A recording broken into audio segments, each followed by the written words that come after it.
आज की स्टोरी की एंडिंग बहुत बहुत ज़्यादा अनएक्सपेक्टेड, आप उस चीज़ को कभी सोच भी नहीं सकते, लेकिन वो पूरी वीडियो में आपके सामने थी। आप उसको कभी पकड़ नहीं पाएंगे। और दूसरा, इस वीडियो से हमें बहुत कुछ सीखने को भी मिलेगा क्योंकि ये चीज़ बहुत ज़्यादा रिलेटेबल है। हम लोग इस चीज़ का डेली बेसिस पर यूज़ करते हैं, बट कभी आज तक हमने उस चीज़ को नोटिस नहीं किया। सो एंड तक पहुंचते पहुंचते आपको वो चीज़ समझ में आ जाएगी कि मैं किस चीज़ के बारे में बात कर रहा था। अगर फिर भी नहीं पकड़ पाए तो एंडिंग में मैं तो बताऊंगा ही, बट उससे पहले ठंड बहुत ज़्यादा हो रही है। सो क्यों ना आप सभी लोग अपनी रजाइयाँ ओढ़ कर आराम से बैठकर मिस्टीरियस दुनिया की या फिर विकी की वीडियोस को देखते रहिए, लेकिन इस लाइक बटन को अपने घर के मेन दरवाजे के बाहर रात के टाइम पर खड़ा कर दें। पूरी रात ऐसे ही खड़े रहने दें। सब्सक्राइब बटन के ऊपर भी क्लिक कर दे, कमेंट्स में पिक में लिख दें। Let's dive in.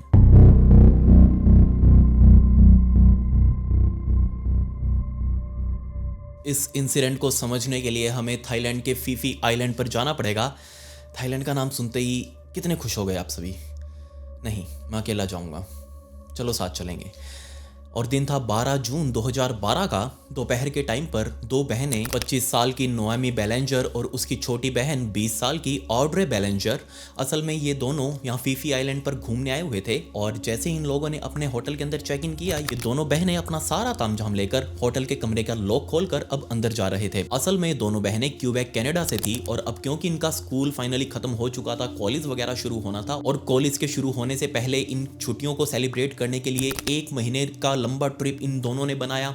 और क्यूबेक कनाडा से उड़कर पहले ये वियतनाम आए। 3 हफ्तों तक ये वियतनाम में रहे, और फाइनली आज 12 जून 2012 के दिन ये दोनों बहनें वियतनाम से फ्लाइट पकड़कर अब फीफी आइलैंड पर पहुंच चुके थे। यहां इन लोगों ने रूम के अंदर चेक इन किया। दोनों बहनें अब हद से ज्यादा थक चुकी थी क्योंकि इन्होंने पिछले 3 हफ्तों में बहुत ज्यादा ट्रैवल किया था। इधर उधर अपने सूटकेसेस ले लेकर वियतनाम में वो घूम रहे थे।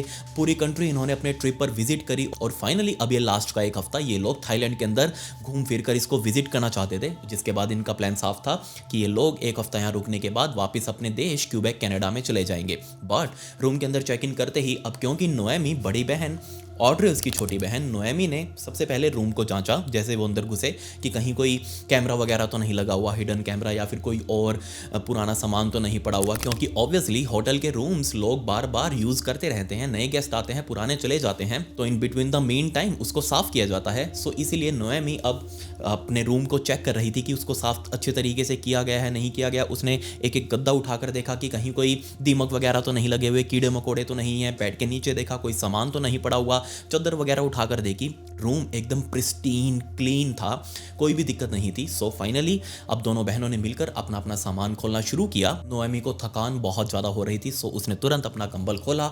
उस कंबल के अंदर लेट चुकी थी, जबकि छोटी बहन ऑड्रे वो सीधा बाथरूम में गई और अपना मेकअप वगैरह करने लगी। और यह बहुत ही ज़्यादा ऑब्वियस था उसके लिए मेकअप करना, क्योंकि आज का दिन उसके लिए बहुत ही स्पेशल सा होने वाला था, क्योंकि वो पहली बार थाईलैंड के अंदर आए थे। और वो दोनों यहाँ पर अकेली नहीं थी, बल्कि जब ये दोनों बहनें वियतनाम के अंदर थी, इनको वियतनाम ट्रिप पर ही 2 लड़के मिले थे, और वो दोनों लड़के ब्राज़ील से थे। और इन चारों के बीच में आपस में बहुत ही गहरी दोस्ती हो गई। और बाद में जब इन दोनों बहनों ने अपना प्लान बताया कि वो 1 हफ्ते के लिए थाईलैंड में जाएंगे, तब उन दोनों लड़कों ने भी कहा कि हम दोनों भी थाईलैंड घूमना चाहते हैं, तो क्यों ना हम दोनों भी तुम्हारे साथ चलें, तुम्हारे साथ ही थाईलैंड घूम लेंगे। इन दोनों को बहुत ही ज़्यादा एक्साइटमेंट हुई कि अरे वाह, कोई दिक्कत ही नहीं है, वहाँ जाकर आराम से मज़ा करेंगे, चारों लोग मिलकर पार्टी करेंगे। और इसी पार्टी के लिए ऑड्रे तुरंत भागकर बाथरूम में मेकअप करने लगी, क्योंकि उसको बहुत अच्छा सा दिखना था। और नोएमी उसको बार बार बोल रही थी कि थोड़ी देर रेस्ट कर ले, मैं भी तुम्हारे साथ करूंगी, तैयार मुझे भी होना है, आराम से कर लेंगे ना। बट ऑड्रे बहुत ज़्यादा एक्साइटेड थी। अजीब थोड़ा नोएमी को भी लग रहा था, क्योंकि उसकी छोटी बहन कुछ ज़्यादा ही एक्साइटेड थी। ऑब्वियसली ये दोनों बहनें पहले भी इन लड़कों से वियतनाम में मिली हैं, उनके साथ टाइम स्पेंड किया है, नाइट आउट वगैरह भी किया है, लेकिन ऐसी कोई दिक्कत नहीं आई अभी तक। बट फिर भी ये कुछ ज़्यादा ही एक्साइटेड हो रही थी, तो चिंता होना बनता है। 5 साल छोटी है ऑड्रे नोएमी से। और जब ये दोनों बहनें अपने घर से अपने माता पिता को उन्होंने बताया था कि ये दोनों अकेली ट्रिप के ऊपर जा रही हैं, 2 देशों के ट्रिप के ऊपर, तो माता पिता को चिंता होती है, और यहाँ उनके माता पिता को भी चिंता हुई। बट इस टाइम पर नोएमी ने गारंटी ली थी कि मैं बड़ी हूँ, मैं अच्छे से ख्याल रखूंगी ऑड्रे का और खुद का भी, आप बिल्कुल टेंशन मत लो, हम दोनों को जाने दो, अपनी वैकेशन सेलिब्रेट करने दो। और नोएमी की गारंटी पर ही इन दोनों के माता पिता ने इस ट्रिप के लिए हाँ की थी। नोएमी ने अपनी ओवर थिंकिंग को साइड में रखा, अपना फ़ोन निकाला और सामने तैयार हो रही ऑड्रे को आवाज़ आवाज़ लगाया कि मैं माता पिता को फ़ोन कर रही हूँ, क्योंकि वो पिछले हफ्तों से जितने टाइम से वो घर से बाहर थी, नोएमी हर रोज़ अपने माता पिता को फ़ोन करके बताती कि आज उन्होंने क्या क्या किया, वो बिल्कुल सेफ़ हैं, वो ऑड्रे का अच्छे से ख्याल रख रही है। बहुत सारी बातें जो माता पिता से करनी थी, उन सभी बातों को करने के लिए नोएमी ने अपना फ़ोन निकाला, बट तभी ऑड्रे ने आवाज़ लगाई कि रुको रुको रुको, अभी मत कॉल करना, हम जिस देश के अंदर हैं अभी यहाँ पर शाम हो रही है, बट हमारे देश कनाडा के अंदर वहाँ पर अभी आधी रात से भी ऊपर का टाइम हो रहा होगा, माता पिता दोनों सो रहे होंगे, और अगर इस टाइम पर हमने उन दोनों को फ़ोन कर दिया तो वो दोनों बहुत ज़्यादा चिंतित हो जाएंगे कि लड़कियों ने इस टाइम पर क्यों फ़ोन किया, कोई दिक्कत तो नहीं है। और दूसरा, आज हमारी अच्छी पार्टी है, इसके बारे में भी वो पूछेंगे कि आज रात क्या करने वाले हो, तो तुम बताओगी ज़रूर कि आज हमारी पार्टी है, हैंग आउट करेंगे 2 लड़कों के साथ। वो उनके बारे में भी पूछेंगे कि वो 2 लड़के कौन हैं, कैसे हैं, 100 सवाल पंचायत करेंगे, इसीलिए अभी रहने दो, बाद में बताएंगे, कल बात कर लेंगे उनसे, कोई दिक्कत नहीं है। नोएमी के भी माइंड में बात आई कि हाँ, बात तो ठीक कह रही है छोटी बहन, ये वो लोग पूछे तो गए ही कि ये दोनों लड़के कौन हैं, कैसे हैं, तुम इनके साथ क्यों रुक रही हो, तुम इनके साथ क्यों घूम रही हो, अपना ट्रिप कंप्लीट करो, जल्दी से जल्दी घर आ जाओ, वो ये सब हिदायतें देने लगेंगे। सो नोएमी ने अपना फ़ोन साइड में रखा, और ये जो टाइम चेंज वाली बात थी ये भी बिल्कुल ठीक थी कि वहाँ आधी रात का टाइम हो रहा होगा, फालतू में वो लोग डिस्टर्ब हो जाएंगे, उन दोनों को आराम से सोने दो। अब तक नोएमी की भी नींद पूरी तरीके से उड़ चुकी थी, अब उसका मन नहीं था कि वो और ज़्यादा रेस्ट करे। सो तुरंत नोएमी भी अपने बिस्तर से उठी, अपने सूटकेस से अपने कपड़े वगैरह निकालने लगी, अपना मेकअप का सामान निकालने लगी, और ये सारा तामझाम लेकर वो भी अपनी छोटी बहन ऑड्रे के साथ बाथरूम में पहुंची, और दोनों बहनें अब जल्दी से जल्दी तैयार होने लगी। दिन अब ढल चुका था, रात होने वाली थी, और इन दोनों को आज रात नाइट आउट पार्टी करनी थी उन दोनों लड़कों के साथ। उन दोनों ने भी पास ही के एक होटल के अंदर अपना रूम लिया हुआ था, और जल्दी चारों ने आपस में फ़ोन पर बात करी, बीच पर मिलने का डिसाइड किया। नोएमी और ऑड्रे बहुत ही अच्छे से तैयार होकर, अपना पर्स वगैरह लेकर, अच्छी सी ड्रेस डालकर बीच की तरफ निकल चुके थे। और जैसे ये दोनों बीच पर पहुंची, सामने इन दोनों को अपने वही ब्राज़ीलियन दोस्त दिखाई दिए, जो कि बीच पर खड़े होकर उनका ही वेट कर रहे थे, और इन दोनों के हाथ में एक बड़ी सारी बकेट भी थी। वो होती है ना बड़ी सारी बाल्टी टाइप की बकेट, जो हम पिकनिक के टाइम पर लेकर जाते हैं, उसके अंदर सामान वगैरह डालकर, ऐसे वो बीच पर बहुत लोग लेकर घूमते हैं। और इन दोनों ने, यानी कि ऑड्रे और नोएमी ने देखा कि सामने इन दोनों लड़कों के पास वही बकेट है। ये दोनों बहुत ज़्यादा हैरान कि आखिर इस बकेट के अंदर क्या होगा, क्या कुछ खाने पीने की चीज़ है या फिर पार्टी से रिलेटेड है, चलो जो भी है इन दोनों से जाकर पूछते हैं। सो ये दोनों लड़कियां इन दोनों लड़कों के पास पहुंची, इन दोनों को हाय हेलो किया, और तुरंत लड़कियों ने उन बकेट के अंदर झांक कर देखा कि इसके अंदर क्या है। तो सरप्राइजिंगली इन दोनों ही बाल्टियों के अंदर बहुत सारी बर्फ, और उस बर्फ के अंदर बहुत सारी ड्रिंक थी, मतलब कि एक रंग बिरंगा सा लिक्विड भरा हुआ था, बहुत सारा, बॉटल्स नहीं थी उसके अंदर कुछ भी, वो लिक्विड बहुत सारा भरा हुआ था, और उसके बीच में बहुत सारी आइस क्यूब्स पड़ी हुई थी। लड़कियों ने तुरंत पूछा कि हे, तुम ये जो बकेट ले रहे हो इसके अंदर ये कौन सी ड्रिंक है, हमने तो पहली बार देखी है। दोनों लड़कों ने रिप्लाई किया कि ये जो ड्रिंक है ना, ये तुम्हें सिर्फ इसी थाईलैंड देश के अंदर मिल सकती है, इसके अलावा तुम पूरी दुनिया घूम लेना, ये कॉकटेल कहीं और नहीं मिलेगी। तो बहुत ही ज़्यादा शॉक्ड हो चुकी थी ऑड्रे और नोएमी ने कहा कि अच्छा, तो इसमें ऐसा स्पेशल क्या है। सामने से लड़कों ने कहा कि ये तो तुम खुद इसे टेस्ट करके जान लो, खुद इसे ड्रिंक कर लो। नोएमी को थोड़ी सी चिंता हुई, क्योंकि उसके लिए बिल्कुल ही नई सी ड्रिंक थी, क्या पता इसके अंदर क्या मिला हो। लेकिन दूसरी तरफ ऑड्रे, उसको चैन नहीं, उसने तुरंत एक लड़के से एक बकेट छीनी, और उसके अंदर जो गिलास पड़ा था उसके अंदर बहुत सारी ड्रिंक भरकर तुरंत अपने गिलास मुंह के लगाकर गट गट गट गट पी रही थी। जबकि साइड में खड़ी नोएमी अपनी छोटी बहन ऑड्रे को देख रही है कि इसको समाई नहीं है, इसको बिल्कुल भी चैन नहीं है, कुछ भी दिक्कत हो सकती है इसको पीने से, ऐसे नहीं पीना चाहिए। लेकिन दूसरी तरफ ऑड्रे ने जैसे अपना गिलास खत्म किया, नोएमी की तरफ देखा कि नोएमी कम ऑन यार, पियो, हम इसको एंजॉय करने के लिए आए हैं यहाँ पर, और अगर ये नहीं पिया तो और क्या पिया, जल्दी जल्दी लो, फटाफट लो। उसने उसका गिलास भरा और नोएमी की तरफ दिया। तब नोएमी ने आसपास और लोगों को देखा, और कमाल की बात यहाँ ये थी कि आसपास जितने भी लोग और मजा करने के लिए आए थे, जितने भी कपल्स वगैरह आसपास खड़े थे, उन सभी के हाथों में भी ये बकेट्स थी, सभी लोग ऐसी ड्रिंक्स ले लेकर आसपास घूम रहे थे। तब नोएमी ने कहा कि ठीक है यार, लाओ मुझे भी दो। नोएमी ने वो गिलास पकड़ा, वो गिलास अपने मुंह के लगाया, और गट गट गट गट पूरा गिलास खत्म हो चुका था। सामने दोनों लड़के, उन्होंने भी अपने अपने गिलास भरे और गिलास सारे पी रहे थे।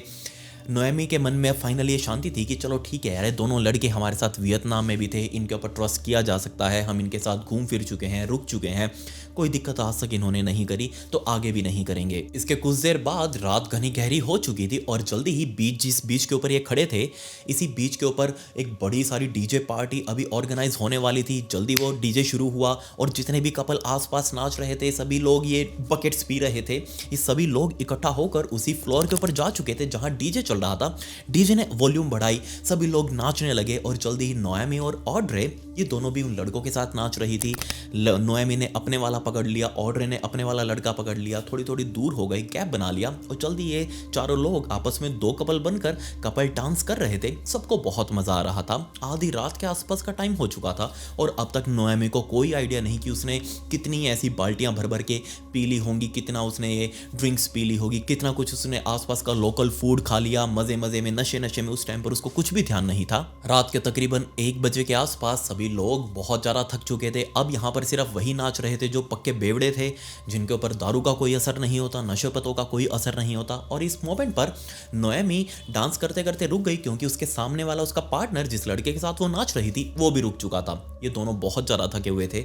उस लड़के ने नोएमी से कहा कि नोएमी तुम माइंड ना करो तो देखो 1 बज चुका है और अब हमें मेरे ख्याल से होटल में चलना चाहिए, और अगर तुम माइंड ना करो तो क्या तुम्हारे साथ मैं भी तुम्हारे होटल में चल लूं। नोएमी ने कहा कि कोई दिक्कत नहीं है, चलो चलते हैं, मैं भी बहुत ज़्यादा थक चुकी हूँ, बट फर्स्ट मुझे मेरी बहन से पूछना पड़ेगा जाकर। सो नोएमी नशे के अंदर जाकर तुरंत उस अपनी बहन के पास गई और उसे बोली कि ऑड्रे मैं तो बहुत ज़्यादा थक चुकी हूँ, मैंने बहुत ही गंदी दारू पी ली है, नशा बहुत ज़्यादा हो रखा है, सो मैं तो जाना चाहती हूँ अपने बेडरूम में वापस, तो क्या तुम भी चलना चाहोगी। ऑड्रे ने कंपेल करना शुरू किया कि नहीं यार मज़ा आ रहा है, मैं तो यहाँ से बिल्कुल नहीं जाने वाली, मैं अपने पार्टनर के साथ बहुत अच्छा टाइम स्पेंड कर रही हूँ, मेरे को बहुत अच्छा लग रहा है, मुझे अभी और भी ड्रिंक्स पीनी है, तुमको जाना हो तो तुम जाओ। नोएमी ने कहा कि नहीं लेट बहुत हो चुका है, तुमको यहाँ रुकना ठीक नहीं है, सो तुम भी मेरे साथ वापस चलो होटल में। बट ऑड्रे ने क्लियर मना कर दिया कि नहीं मैं तो अपने पार्टनर के साथ हूँ, तुम दोनों को जाना हो तुम दोनों जाओ, हम दोनों यहीं पर हैं, आराम से बाद में आ जाएंगे। नोएमी ने पूछा कि पक्का ना, हम जाए ना। सामने से ऑड्रे ने हाँ किया। ये सुनकर नोएमी और उसका पार्टनर इस बीच से निकलकर अपने उसी होटल के अंदर उसी रूम में जा चुके थे, जबकि दूसरी साइड बीच पर ऑड्रे और उसका पार्टनर वही डांस कर रहे थे। इससे आगे जाने से पहले मैं आपको बता दूं कि आज तक जितना भी ये ट्रिप ये सेलिब्रेट करते आए थे, अपना ये पूरा ट्रिप मना रहे थे, इस ट्रिप पर नोएमी कभी भी अपनी बहन ऑड्रे से अलग नहीं हुई थी, खासतौर पर दारू पीने के बाद तो बिल्कुल भी नहीं। लेकिन ये पहली बार था जब नोएमी अपनी बहन को एक लड़के के साथ ऐसे ही छोड़कर जा रही थी। नोएमी के माइंड में था कि ठीक है यार दोनों लड़के हैं, ये इसका एक पार्टनर तो मेरे साथ भी है, ये भी मेरे साथ जा रहा है और दूसरा वहीं पर मजे कर रहा है, और ये देखने से ऐसे लगते भी नहीं है कि कुछ गलत करेंगे या फिर मेरी बहन को कुछ नुकसान पहुंचा सकते हैं, कोई बात नहीं मजे करने दो। 13 तारीख की 1:00 पर नोएमी अपने उसी पार्टनर के साथ होटल के अंदर सीसीटीवी में आती हुई दिखाई दी और अब 15 तारीख की शाम आ चुकी थी, यानी कि 2 दिन बीत चुके थे।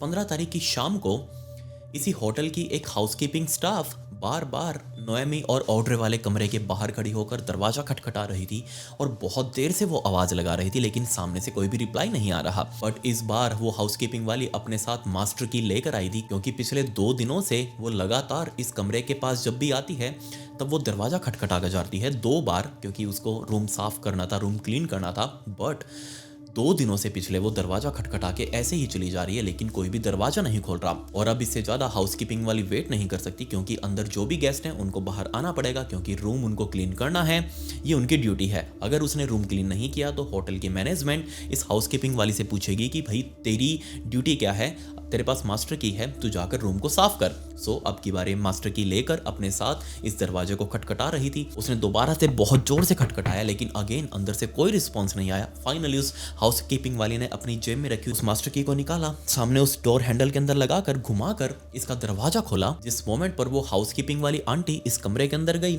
उसी मोमेंट पर वो बहुत तेजी से चिल्लाते हुए इस कमरे से बाहर की तरफ भागी, सीधा रिसेप्शन पर गई और इमरजेंसी नंबर डायल करने को कहा। रात तकरीबन 8:30 बजे के आसपास पुलिस वालों की 2 गाड़ियां, जिसमें बड़े बड़े पुलिस ऑफिसर शामिल थे, वो गाड़ियां यहां पर पहुंची और सीधा उस कमरे तक गई जहां उनको अब छानबीन करनी थी। पुलिस वालों को पहले ही फोन पर बता दिया गया था कि अंदर उन्हें क्या क्या मिला है। सो पुलिस वाले जैसे ही अंदर इस कमरे में घुसे तो उनको बिल्कुल भी शॉकिंग नहीं लगा, कुछ भी उनको पहले से ही पता था। सो अंदर बेड पर 2 लड़कियां, और ये दोनों लड़कियां कोई और नहीं बल्कि ऑड्रे और नोएमी, ये दोनों अपने बेड पर आराम से लेटी हुई थी। इन्होंने अपना कंबल अपनी गर्दन तक ओढ़ा हुआ था और बहुत ही परफेक्ट तरीके से सोई हुई थी, ऐसा लग ही नहीं रहा था कि कुछ भी हुआ हो। बट दिक्कत यहाँ ये थी कि इन दोनों ही लड़कियों का मुंह आधा आधा खुला था और बहुत सारी उल्टी इनके सिर के चारों तरफ पड़ी थी, मतलब कि लिटरली इनका पूरा का पूरा सिर उल्टी के अंदर धंसा हुआ था और वो उल्टी भी अब सूख चुकी थी। पुलिस ऑफिसर ने दोनों लड़कियों को चेक किया और क्लियरली उनके सामने ये लक्षण थे कि इन दोनों लड़कियों की मौत अल्कोहल पॉइजनिंग की वजह से हुई है। और इनकी मौत हुए तकरीबन 20 से 24 घंटे बीत चुके हैं, यानी कि एक दिन आराम से बीत चुका होगा। बहुत सारे ऐसे केसेस वहाँ की पुलिस वालों के सामने आते हैं कि लोग दूर दूर से दुनिया में अलग अलग देशों से यहाँ पर आते हैं पार्टी वार्टी करने के लिए, दारू आराम से पीने के लिए, खुलकर नशा पता फूकने के लिए, और इस वजह से उनको पॉइजनिंग हो जाती है, फूड पॉइजनिंग या फिर अल्कोहल पॉइजनिंग या फिर ड्रग्स वो बहुत ज़्यादा ले लेते हैं और ऐसे उनकी मौत होती रहती है। और क्लियरली ये दोनों लड़कियां भी यहाँ टूरिस्ट ही थी, तो हो सकता है इनकी भी मौत अल्कोहल पॉइजनिंग की वजह से हुई हो। बट जब पुलिस ऑफिसर ने दोनों लड़कियों के होठों को ऐसे ऊपर कर करके देखा, इनके दांतों को देखना चाहा, तो बहुत ही अजीब सी चीज मिली। असल में इन दोनों ही लड़कियों के मसूड़ों से हल्का हल्का खून निकलकर सूख चुका था।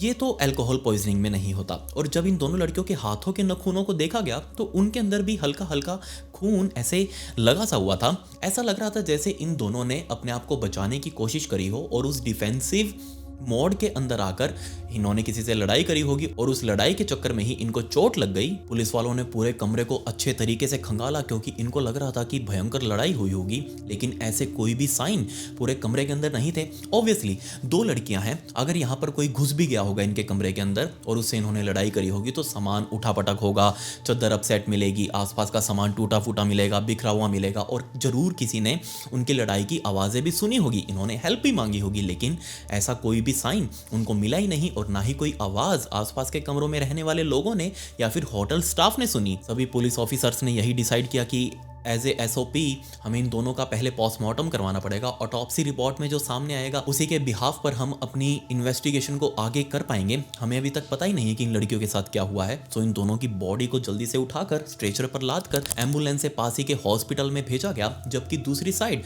सभी पुलिस ऑफिसर्स उनके हाथ अभी खाली। उनको पता था कि ये पोस्टमार्टम रिपोर्ट आने में टाइम लगेगा, तो इन द मीन टाइम क्यों ना हम ये चेक करें कि मरने से पहले आखिर ये लड़कियां कर क्या रही थी, किसके साथ थी, कौन इनके पास आया था, कौन इनसे मिलने आया था, या फिर ये कहां गई थी। पुलिस वालों ने सभी होटल स्टाफ वालों से सबसे पहले पूछताछ करी और इस पूछताछ के खेल में पुलिस वालों को पता चला कि ये दोनों लड़कियां कनाडा से हैं और यहाँ पहले वियतनाम आई थी और वियतनाम से यहाँ घूमने के लिए आई थी। 1 हफ्ते के लिए उन्होंने होटल बुक किया था, बट 12 तारीख की रात को यानी कि 13 तारीख की सुबह 1 बजे के आसपास सबसे पहले तो नोएमी एक अनजान लड़के के साथ इस होटल कमरे के अंदर वापस आई और तकरीबन 3 घंटे बाद सुबह के 4 बजे के आसपास छोटी बहन यानी कि ऑड्रे वो एक अलग लड़के के साथ इस होटल के अंदर आई और इन दोनों ही लड़कियों ने दोनों लड़कों को अपना दोस्त बताया, इसलिए होटल वालों को भी कोई दिक्कत नहीं थी। सो पूरी टाइमलाइन आपके सामने थी। 1 बजे एक लड़का और एक लड़की इस कमरे में थे। 4 बजे दूसरी लड़की आई दूसरे लड़के के साथ, टोटल 4 लोग इस कमरे के अंदर हो गए और सुबह 6 बजे ये दोनों लड़के जो उस कमरे में थे वो इस होटल से बाहर निकलकर अपने अपने काम पर चले गए। पुलिस वालों ने इस टाइमलाइन को कंफर्म करने के लिए पूरे होटल की CCTV फुटेज को चेक किया जो कि मैच भी कर रही थी। 1 बजे नोएमी आई एक लड़के के साथ, 4 बजे ऑड्रे आई एक लड़के के साथ और 6 बजे दोनों लड़के होटल से बाहर भी निकल गए। पुलिस वालों के पास और क्या, उनके तो हाथ अब पूरे के पूरे खुल गए। और क्या ही है केस के अंदर, इन दोनों लड़कों को पकड़ना है, इन दोनों से पूछताछ करनी है क्योंकि यही दोनों थे जो लास्ट टाइम इन लड़कियों के साथ जब ये जिंदा थी इनके पास थे। इन दोनों लड़कों से पूछताछ करनी है, या तो यही कल्प्रिट होंगे या फिर इनको कुछ पता होगा जिससे केस सुलझ जाए। इन दोनों को पकड़ो बस। पुलिस वालों ने आसपास के सभी होटल्स के अंदर इन दोनों लड़कों के फोटोज वगैरह भेज दिए कि किसी ने इनको देखा हो। पब्लिकली भी पैम्पलेट्स वगैरह बांटे गए कि इन दोनों लड़कों को ढूंढना है, कहीं से तो कोई मदद की कॉल आए। बट अपनी इन्वेस्टिगेशन में पुलिस वालों को पता चला कि ये दोनों लड़के थाईलैंड के नहीं थे बल्कि ब्राज़ील से यहाँ पर घूमने के लिए आए थे। और ये जो पुलिस वाले थे इनकी जांच के एरिया में नहीं आता ब्राज़ील, इसलिए वो इन दोनों लड़कों से पूछताछ नहीं कर सकते। और बदकिस्मती वाली बात ये थी कि 13 तारीख की शाम को ही, कि 13 तारीख की दोपहर को ही ये दोनों लड़के फ्लाइट पकड़कर वापस अपने देश ब्राज़ील जा चुके थे। अब पुलिस वालों के हाथ दोबारा से खाली, करे तो करे क्या, ब्राज़ील वो पूछताछ के लिए जा नहीं सकते, इसलिए मजबूरन पुलिस वालों ने इंटरपोल की मदद ली। इंटरपोल वालों को पूरा केस समझाया ताकि इंटरपोल वाली पुलिस ब्राज़ील पुलिस से कांटेक्ट करे और इन दोनों लड़कों को आइडेंटिफाई करे और इनसे पूछताछ करे। 1 हफ्ते बाद इंटरपोल वाली पुलिस का रिप्लाई आया इन पुलिस वालों के पास, फीफी आइलैंड की पुलिस के पास, जिसमें उन्होंने बताया कि हमने ब्राज़ील के अंदर इन दोनों लड़कों को ट्रेस कर लिया है और हमने इनसे पूछताछ भी करी। और जब हमने इनको बताया कि नोएमी और ऑड्रे उनके कमरे के अंदर डेड मिली हैं तो वो बहुत ही ज़्यादा शॉक्ड थे। उनको दिल से ऐसे झटका सा लगा था जो कि बिल्कुल भी बनावटी सा नहीं था। पर्सनली इनको बहुत ही गहरा फील हुआ था। और उनसे जब पूछताछ करी कि तुम दोनों उनके साथ थे, लास्ट टाइम तुम ही थे जिन्होंने उन दोनों को जिंदा देखा था, बट उन दोनों के पास कोई जवाब नहीं। वो बार बार बोल रहे थे कि हमने ऐसा कुछ भी नहीं किया, और पुलिस वाले जो शक कर रहे थे उस शक का एहसास उन्हें हो चुका था कि वो हमें यहाँ पर किलर बता रहे हैं। बट दोनों लड़कों ने क्लियर मना कर दिया कि नहीं नहीं नहीं, हमने ऐसा कुछ भी नहीं किया, हमारे साथ वो लड़कियाँ थी, हमने पार्टी करी, हमने बहुत मज़ा किया वियतनाम में भी और थाईलैंड में भी, और इसके बाद हम वापस आ गए। पुलिस वालों ने पूछा कि तुम 13 तारीख को ही वापस क्यों आ गए, तुमने उसी दिन फ्लाइट क्यों पकड़ी? तब उन्होंने बताया कि जनाब आप बिल्कुल भी शक ना करें, हमने कोई 13 तारीख की फ़्लाइट इमरजेंसी में या फिर अर्जेंट में नहीं करवाई थी। हमारी ये फ़्लाइट पहले से बुक थी, तकरीबन 20 दिनों पहले से ही। हमने कोई तब फ्लाइट नहीं करवाई थी। हमारा ये प्लान पहले से ही फिक्स था कि हमें 13 तारीख को वापस जाना है। पुलिस वालों ने कहा कि चलो ठीक है, मान लिया कि तुमने ऐसा कुछ भी नहीं किया, बट उनकी कंडीशन के बारे में तो बताओ कि जब तुम वहाँ से उनको छोड़ कर गए थे तब उनकी हालत कैसी थी, वो क्या कर रही थी, किससे बातें कर रही थी। तब इन दोनों ने बताया कि वो दोनों ठीक है नशे में थी, हैंगओवर उनके सिर के ऊपर चढ़ा हुआ था, बहुत गहरे नशे में थी, लेकिन वो ठीक थी, हमसे बातें कर रही थी और हम उन दोनों को सुलाकर ही वापस अपने कमरे से बाहर निकले थे, और तब हमें हमारी फ्लाइट पकड़नी थी और हम ये बात उनको बता कर आए थे। बट इसी पॉइंट पर आकर इन दोनों लड़कों ने एक ऐसी बात इंटरपोल पुलिस को बताई जो बहुत ही ज़्यादा शॉकिंग थी। उन्होंने कहा कि जनाब जैसे हम फ्लाइट में चढ़े उसके बाद हमारी भी तबीयत बहुत ज़्यादा ख़राब हो गई, और जब हम ब्राज़ील के अंदर लैंड हुए हमें मजबूरन हॉस्पिटल जाना पड़ा क्योंकि बार बार उल्टियाँ हो रही थी, दस्त लगे हुए थे, फीवर आ रहा था, रिकरिंग फीवर था, जाने का नाम नहीं ले रहा, ऐसे बहुत ही तगड़ा इन्फेक्शन सा हो गया था बॉडी में, और हम खुद बहुत ज़्यादा बीमार थे। हमें 3 दिन हॉस्पिटल के अंदर एडमिट रहना पड़ा। फीफी आइलैंड की पुलिस ने इंटरपोल पुलिस को थैंक्स किया इतनी जानकारी देने के लिए, लेकिन अगेन ये जो पुलिस ऑफिसर थे यहाँ के लोकल, ये बहुत ज़्यादा सस्पिशियस थे अभी भी उन दोनों लड़कों को लेकर कि हो ना हो इनका जरूर लेना देना है इस कांड में, इन्होंने ही कुछ किया इन दोनों लड़कियों के साथ, और हमें अगर ये मिल जाए यहाँ पर तो हम इनसे पूछताछ अच्छे से कर सकते हैं, बट वो ब्राज़ील जा नहीं सकते। और दूसरी साइड पुलिस वालों को एक और थ्योरी लग रही थी कि हो सकता है इन चारों ने ही मिलकर ऐसा कुछ पी लिया हो, क्योंकि इन दोनों लड़कों ने जैसा बताया कि वो खुद बहुत ज़्यादा बीमार हो गए थे फ्लाइट में बैठते ही, और जब वहाँ वो पहुँचे उन्हें 3 दिन एडमिट रहना पड़ा। तो हो सकता है एक ये एंगल भी हो कि इन चारों ने ही ऐसा कुछ यहाँ पर खा लिया हो या फिर पी लिया हो या फिर ऐसी ड्रग्स वगैरह ले ली हो जिससे चारों लोग बहुत ज़्यादा बीमार पड़ गए, बट वो दोनों लड़के बच गए क्योंकि उनको टाइम पर इलाज मिल गया था, लेकिन ये दोनों लड़कियां नहीं बची क्योंकि ये मर चुकी थी तब तक। तब पुलिस वालों ने सोचा कि क्यों ना हम यहाँ के लोकल खाने के बारे में देखते हैं, क्योंकि ऐसे बहुत सारे केसेस आते हैं पूरे थाईलैंड के अंदर कि लोग बाहर से आने वाले यहाँ पर ऐसा ऐसा लोकल फूड ट्राई करते हैं जिससे उनको फूड पॉइजनिंग हो जाती है, क्योंकि वो पहली बार ऐसी ऐसी चीज़ें खाते हैं, उनका पेट हैंडल नहीं कर पाता उस चीज़ को और मजबूरन उनको दस्त लग जाते हैं, उल्टियाँ होने लगती हैं और इससे कई बार जान तक चली जाती है। सो पुलिस वालों ने ऐसे खाने को ट्रेस करना शुरू किया कि ऐसा कुछ खाना इन चारों लड़कों ने या फिर लड़कियों ने खाया था या नहीं खाया था। और पर्टिकुलरली ये पुलिस वाले 3 तरीके का खाना ढूंढ रहे थे कि ये 3 तरीके का खाना इन चारों ने खाया था या नहीं खाया था। सबसे पहला था ऑक्टोपस। ऑक्टोपस वो लोग खा सकते हैं जो बहुत लंबे टाइम से खाते आ रहे हों, क्योंकि ऑक्टोपस को खाना हर किसी के बस की बात नहीं।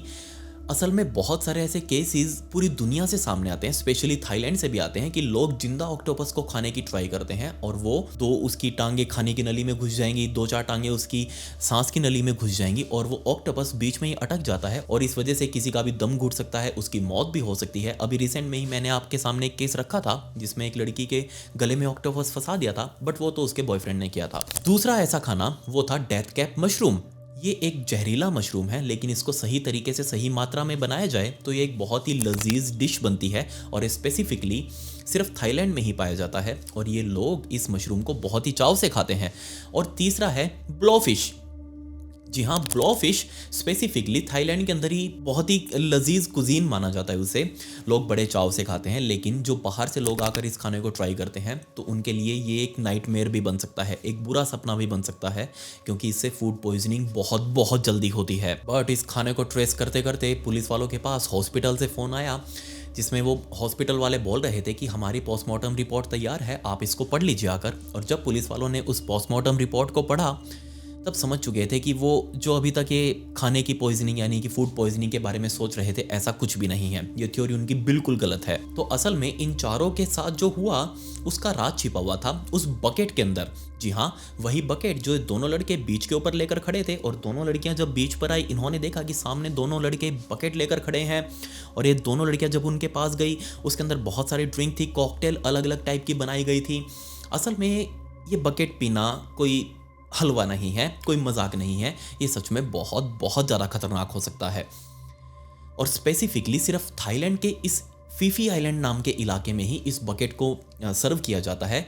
लोग वहां पर आकर इसको बड़े चाव से पीते हैं। आपको लग रहा होगा कि इन बकेट के अंदर जो ड्रिंक्स बनाई गई थी उसके अंदर दारू वारू होती होगी। आप बिल्कुल गलत हैं। इसके अंदर होती है कोल्ड ड्रिंक्स, उसके अंदर मिलाई जाती है बहुत सारी कफ सिरप। जी हाँ, खांसी की जो दवाएं होती हैं जो हम पीते हैं 2-2 चम्मच सुबह शाम खाली पेट, वही वाली। इसके अलावा इसके अंदर होती है बहुत सारी ड्रग्स जिनको क्रश करके उस सॉल्यूशन के अंदर डाला जाता है। इतना ही नहीं, इसके अंदर होते हैं बहुत सारे पेस्टिसाइड्स, जी हाँ कीटनाशक। उनको बहुत ही लिमिटेड मात्रा में इस सॉल्यूशन के अंदर मिलाया जाता है ड्रिंक को बहुत ही ज़्यादा प्रभावशाली बनाने के लिए, इफ़ेक्टिव बनाने के लिए। और लोग इसको बहुत ही चाव से कंज्यूम भी करते हैं, उनको इससे नशा होता है। और स्पेसिफिकली इन ये जो ड्रिंक्स यहाँ पर बहुत ही ज़्यादा प्रचलन में है थाईलैंड के इस इलाके में, इन ड्रिंक्स के अंदर बहुत ही ज़्यादा मात्रा में डीट नाम का एक कीटनाशक मिलता है। डीट नाम आपने शायद ना सुना हो, लेकिन मैं आपको बता दूं कि ये डीट नाम का कीटनाशक स्पेसिफिकली आपके घरों में जो वो लगे होते हैं ना मच्छर मारने वाले, वो बटन दबाते हैं और वो जलने लगते हैं और उससे मच्छर भाग जाते हैं फिर मर जाते हैं, वो जो नीचे लगी होती है ना वो रिफिल उसकी, उस लिक्विड के अंदर डीट मिलाया जाता है स्पेसिफिकली मच्छरों को मारने के लिए। और ये बहुत बहुत ज़्यादा जहरीला होता है। और यही डीट केमिकल उन कॉकटेल्स के अंदर मिलाया जा रहा था वहां पर पूरे फीफी आइलैंड में, ताकि लोग अच्छा खासा नशा ले सकें। और यही बात इस पोस्टमार्टम रिपोर्ट के अंदर भी लिखी हुई थी कि इन दोनों ही लड़कियों के बॉडी के अंदर इनके जो ब्लड लेवल्स थे, उस ब्लड लेवल के अंदर डीट की मात्रा मिली थी। मतलब कि इन दोनों की ही मौत कीटनाशक दवा लेने की वजह से हुई है, जो कि उन्होंने उस बकेट वाली कॉकटेल से पी थी। बट पुलिस वालों के सामने अगेन एक कंफ्यूजन थी, क्योंकि अब ये जो ड्रिंक्स, ये बकेट वाली ड्रिंक्स पूरे फीफी आइलैंड पर बटती हैं, लोग आकर इसको कंज्यूम करते हैं, लेकिन उससे कोई भी मरता नहीं। वैसे तो मैं आपको बताना नहीं चाह रहा था, लेकिन मैं फिर भी आपको बता देता हूं कि इस बकेट को वहां फीफी आइलैंड में थाईलैंड के अंदर 4/100 बोला जाता है, 4/100। वहाँ पर अगर आप जाकर 4/100 आप कहीं भी दुकान पर बोलेंगे तो वो आपको ये बकेट दे देंगे बनाकर, जिसके अंदर बहुत सारे ये जहरीली चीज़ बनी मिली होगी। ये बिल्कुल भी नहीं पीना, बहुत ज़्यादा खतरनाक है। बट पुलिस वालों को अच्छे से पता था कि जो 4/100 है ये तो बहुत सारे लोग कंज्यूम करते हैं, तो सिर्फ ये 4 लोग ही फूड पॉइजनिंग का शिकार क्यों हुए? इन्हीं के साथ ऐसी क्या बीमारी थी कि जो इन्हीं की बॉडी ने रिएक्ट किया? ये चारों लोग कोई एक परिवार के भी नहीं जो जेनेटिक्स इनके सेम हो। 2 बहनों का समझ आता है, लेकिन वो दोनों लड़के तो इसका शिकार नहीं होने चाहिए थे, बट वो भी फूड पॉइजनिंग का शिकार हुए। उन्होंने अपनी रिपोर्ट जो ब्राजील में जाकर वो एडमिट हुए थे, वो हॉस्पिटल की रिपोर्ट उन्होंने यहाँ पर भेजी, जिसके अंदर क्लियरली लिखा हुआ था कि हाँ ये भी पॉइजनिंग का शिकार थे। सो इस मोमेंट पर पुलिस वालों ने अपनी यही थ्योरी बनाई कि हो ना हो इन दोनों लड़कों ने जब वो बकेट खरीदी होगी, जिस जगह से खरीदी होगी, जिस रिजॉर्ट से खरीदी होगी, जिस दुकान से खरीदी होगी, उस दुकान वाले ने जाने या फिर अनजाने में, हो सकता है इस बकेट के अंदर, इन दोनों ही बकेट के अंदर बहुत ज़्यादा डीट मिला दी हो सकता है उसको याद ना रहा हो या फिर उसने जानबूझकर ऐसा कुछ किया हो। बहुत ज़्यादा डीट इनके अंदर मिला दी और ये बकेट जब लेकर आए और इन दोनों लड़कियों ने और उन दोनों लड़कों ने उसको कंज्यूम किया, तो ये दोनों लड़कियों का ये हाल हुआ, जबकि वो दोनों लड़के, उनकी बॉडी अच्छी खासी थी और मजबूत थी और इसीलिए उनकी बॉडी इस चीज़ को टॉलरेट कर गई और वो बच गए। तो तकरीबन 9 दिनों के बाद, यानी कि 24 अप्रैल 2012 के दिन फाइनली इन दोनों लड़कियों की लाशें एक ताबूत के अंदर पैक करके कनाडा भेज दी गई। और उस ताबूत के अंदर जो पुलिस वालों ने अपनी रिपोर्ट के अंदर लिखा, जो भी उन्होंने अपना ढूंढा, तहकीकात करी, वो सारी उसके अंदर लिखी हुई थी। वो रिपोर्ट बनाकर ताबूत के अंदर डालकर साथ में भेजी थी, ताकि वहाँ की पुलिस जब इसको खोले तो उनको समझ आए कि इन लड़कियों के साथ डीट पॉइजनिंग हुई थी और इसी वजह से उनकी मौत हो गई। अब आपको लग रहा होगा कि ये स्टोरी यहीं पर ख़त्म, चलो विकी घर चले, आज तो कुछ मज़ा नहीं आया। लेकिन ये स्टोरी यहाँ ख़त्म नहीं होती, और ऐसा इसलिए क्योंकि जैसे ये दोनों लाशें थाईलैंड से उड़कर सीधा कनाडा में पहुंची, क्यूबेक में पहुंची, तो ये दोनों लाशें बजाय ऑड्रे और नोएमी के माता पिता के पास जाने के, ये दोनों लाशें वहां पर असल में एक बड़ा सारा एनजीओ है जो कि बाहर जो भी कुछ कांड हो जाए किसी के साथ, तो इस तरीके के मामलों को डील करता है, उस एनजीओ के पास पहुंची। और जब उस एनजीओ की मैनेजर रसल ने ये रिपोर्ट्स देखी और उन दोनों लड़कियों की हालत देखी, तो उसको बहुत ही अजीब सा लगा कि ऐसा कैसे पॉसिबल है। और दूसरी तरफ दिल तोड़ देने वाली बात ये थी कि अभी तक भी, इस मोमेंट तक भी बेचारे ऑड्री और नोएमी के माता पिता को तो पता तक नहीं था कि उनकी दोनों बेटियां मर चुकी हैं, क्योंकि थाई पुलिस को जब यहां बुलाया गया था और उनको पता चला कि ये कनाडा से हैं, थाई पुलिस ने ऐसा गंदा माल फूका हुआ था कि उन्होंने फोन तक नहीं किया कनाडा क्यूबेक के अंदर ऑड्रे और नोएमी के माता पिता को कि आपकी बेटियां मर चुकी हैं। यहां तो इन पुलिस वालों ने जब ये ताबूत पैक करके कनाडा में भेजा, उस एनजीओ वालों को फोन करके बता दिया कि आपके शहर की 2 लड़कियां यहां पर आई थी, मर गई, कांड हो गया इनके साथ, अब ये लाश हम भेज रहे हैं, इसको संभाल लेना, ये कहकर इन लोगों ने फोन कट कर दिया। और ये न्यूज भी जब कनाडा क्यूबेक के एनजीओ वालों ने अपनी टीवी चैनल के ऊपर चलाई, तब उस न्यूज की वजह से ऑड्रे और नोएमी के माता पिता को पता चला कि उनकी बेटी के साथ ये सब कुछ हो गया है। ये दोनों तुरंत अपनी गाड़ी लेकर सीधा इस एनजीओ वालों के पास गए, वहां जाके पूछने लगे कि क्या हुआ, हम इतने दिनों से अपनी बेटियों से बातें करने की कोशिश कर रहे हैं, बट उनके साथ ये सब कुछ हो गया, हमें तो अभी तक पता ही नहीं चला। जब सारा मामला माता पिता को बताया गया तो वो बहुत ही ज्यादा शॉक्ड थे कि ऐसा पॉसिबल भी कैसे है, क्या सिर्फ ये ड्रिंक पीने से उनकी दोनों बेटियां मर गई? ऐसा कैसे हो सकता है? ये ड्रिंक्स वहां पर आम है, जैसा कि आप लोग बता रहे हैं, फीफी आइलैंड में हर कोई बंदा आकर यहाँ पर पीता है, तो और किसी के साथ ये सब कुछ क्यों नहीं हुआ? हमारी ही दोनों बेटियों के साथ ये सब कुछ कैसे हुआ? आपको यहाँ कुछ दाल में काला नहीं लग रहा? और अगर ये सच में इतनी खतरनाक है कि इनसे मौत भी हो जाए, तो इसको वहां पर बांट क्यों रहे हो प्रसाद की तरह? तो इसको वहां पर ऐसे खुले में बांट क्यों रहे हो? कोई हलवा थोड़ी ना है जो मर करे आकर ले जाएगा, इसको पी लेगा और मर जाएगा। अगर ये इतनी खतरनाक है तो इसके ऊपर वार्निंग लगा के रखो कि इसको पीने से मौत भी हो सकती है, बंदा टपक सकता है, ऐसे खुले में क्यों बेच रहे हो? और दूसरा, अगर उन दोनों लड़कों ने भी ये पी थी तो उन दोनों लड़कों की मौत क्यों नहीं हुई? सिर्फ उनको ये हल्का फुल्का इन्फेक्शन होकर कैसे रह गया? माता पिता दोनों ने ही इस एक्सप्लेनेशन को मानने से मना कर दिया कि नहीं, ये तो हजम ही नहीं हो रही, ये चीज़ पॉसिबल नहीं है। जो थाई पुलिस ने किया, या तो ये कोई कवर अप था, या फिर उनका ये आलसपन था, या फिर वो करप्ट हो चुके थे, उनको किसी ने पैसा दिया था ताकि वो जस्ट इस केस को रफा दफा कर दें। हमारे ये बस की बाहर है, हमें समझ नहीं आ रहा कि ये सब हुआ कैसे और हमारी ही बेटियों के साथ क्यों हुआ। और यही सेम बात कनाडा की लोकल पुलिस ने भी मानी कि सिर्फ इसी वजह से इन दोनों लड़कियों की मौत हो सकती है। और तब सबके माइंड में एक आइडिया आया कि वेट ए मिनट, ये सारी बातें हम उन थाई पुलिस ने जो रिसर्च की, जो उन्होंने इन्वेस्टिगेशन करी, हम उन सभी की बातों को मानकर आपस में लड़ रहे हैं। हमने अपनी जांच तो अभी तक करी ही नहीं, हमारे पास दोनों डेड बॉडीज हैं, क्यों ना हम खुद एक बार फिर से इन दोनों ही डेड बॉडीज की ऑटोप्सी करवाएं और देखें कि क्या एक्चुअल में इन दोनों लड़कियों की मौत डीट पॉइजनिंग की वजह से हुई है। सो जब कनाडा के डॉक्टर्स ने इन दोनों लाशों का पोस्टमार्टम किया तो इसके अंदर क्लियरली सामने आया कि हाँ, इनके ब्लड के अंदर डीट है, लेकिन उसके अंदर यह भी साफ लिखा था कि इतनी डीट नहीं है कि वो इनकी जान ले ले। जिसका मतलब साफ ये था कि वो जो 4/100 बकेट पी थी इन लोगों ने, जो बाल्टियां पी थी वो कॉकटेल की, उस वजह से ये दोनों लड़कियां नहीं मरी और उसी वजह से वो दोनों लड़के बीमार नहीं हुए। जिसके बाद डॉक्टर्स और अपने काम पर लग गए कि अगर डीट से नहीं मरी तो ऐसा इनके शरीर में क्या चला गया जिससे इनकी जान गई। वो इनकी पास्ट हिस्ट्री खंगालने लग गए, जेनेटिक्स को खंगालने लग गए, माता पिता से बात करने लग गए कि क्या कुछ इन्होंने खाया होगा, क्या कुछ इनको पसंद था। वो सारी चीज़ें इन लोगों ने खंगाली और इवेंचुअली इन लोगों को कुछ ऐसा मिला जो ना सिर्फ थाईलैंड पुलिस को बहुत ज़्यादा डराने वाला था, जिसने पूरी दुनिया के अंदर सुर्खियां बटोरी। और ये चीज़ आपको भी समझनी चाहिए, क्योंकि जो अब मैं आपको बताऊंगा वो हम सब के साथ बहुत ज़्यादा रिलेटेबल है। जी हाँ, सबसे पहले रसल ने चेक किया कि जो चीज़ उसके सामने आई है, क्या ये काम पहले भी हो चुका है। तो 2009 से लेकर 2015 तक 20 से लेकर 22 टूरिस्ट थाईलैंड के अंदर बिल्कुल सिमिलर सर्कमस्टांसेस के अंदर मारे गए, बिल्कुल इसी तरीके से उनकी भी जान गई थी। डॉक्टर्स ने और रसल ने मिलकर जब इसके ऊपर रिसर्च की तो वो बिल्कुल श्योर हो चुके थे कि हाँ, उन 20 से 22 लोगों के सिम्टम्स भी बिल्कुल ऐसे ही थे। उनके फिंगर्स के ऊपर भी खून लगा हुआ था, उनके जो मसूड़े थे उनसे भी खून निकल रहा था। तो असल में यहाँ हुआ ये कि जब पहली बार नोएमी और ऑड्रे इस होटल के अंदर आई थी और अपने रूम की चाबी लेकर अपने कमरे में गई, और जिस मोमेंट पर नोएमी ने वो ताला खोलकर अंदर की तरफ गई और नोएमी बेड के आसपास ताक झांक कर रही थी कि कुछ कबाड़ तो नहीं पड़ा, कुछ गंदगी तो नहीं पड़ी, बेड अच्छे से क्लीन है या नहीं। उसने गद्दा उठाकर देखा और चद्दर उठाकर देखी, सब कुछ परफेक्टली क्लीन था।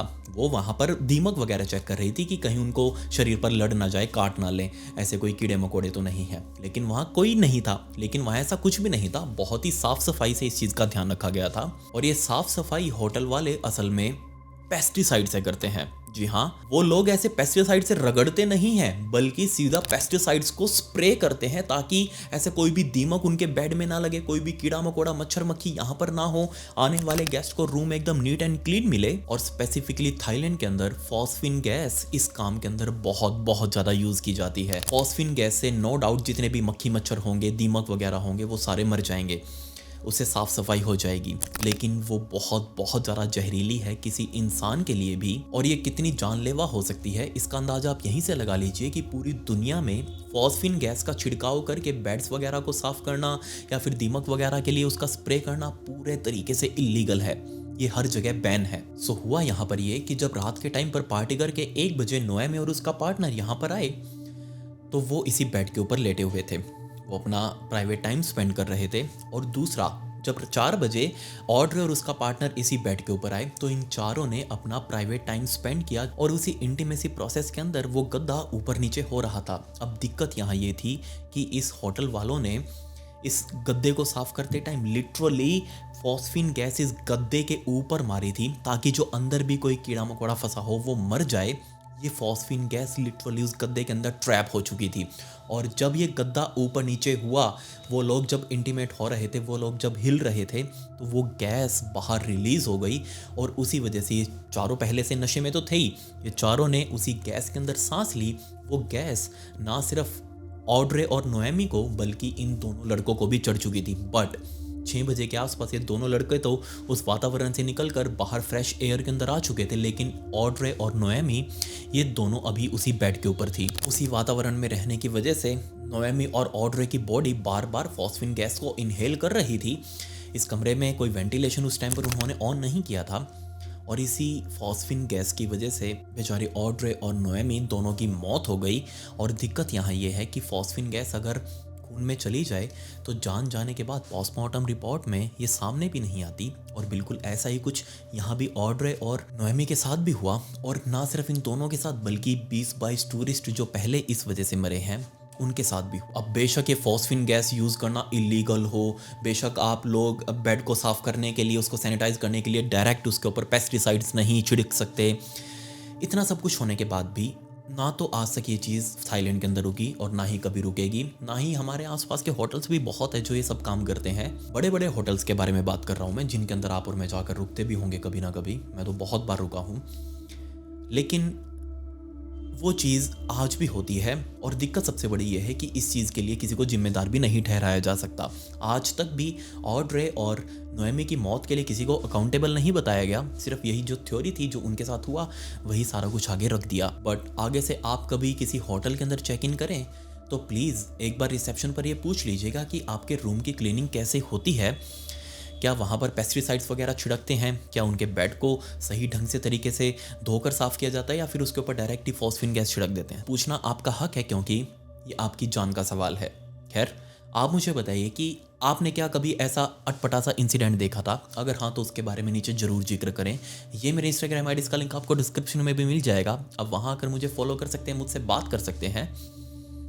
वहीं पर बना हुआ ब्रॉडकास्ट चैनल है जिसके अंदर मैं स्टोरी से रिलेटेड बैक स्टोरी फुटेज और फोटोज अपलोड करता हूं, तो आपके हाथ से फॉलो बटन जरूर क्लिक हो जाना चाहिए। खैर, पिछली वीडियो का शाउट आउट मोहित सिंह को and comment pick me to get a shout out in next video. मिलते हैं अगली वीडियो में। ये वीडियो देखने के लिए धन्यवाद।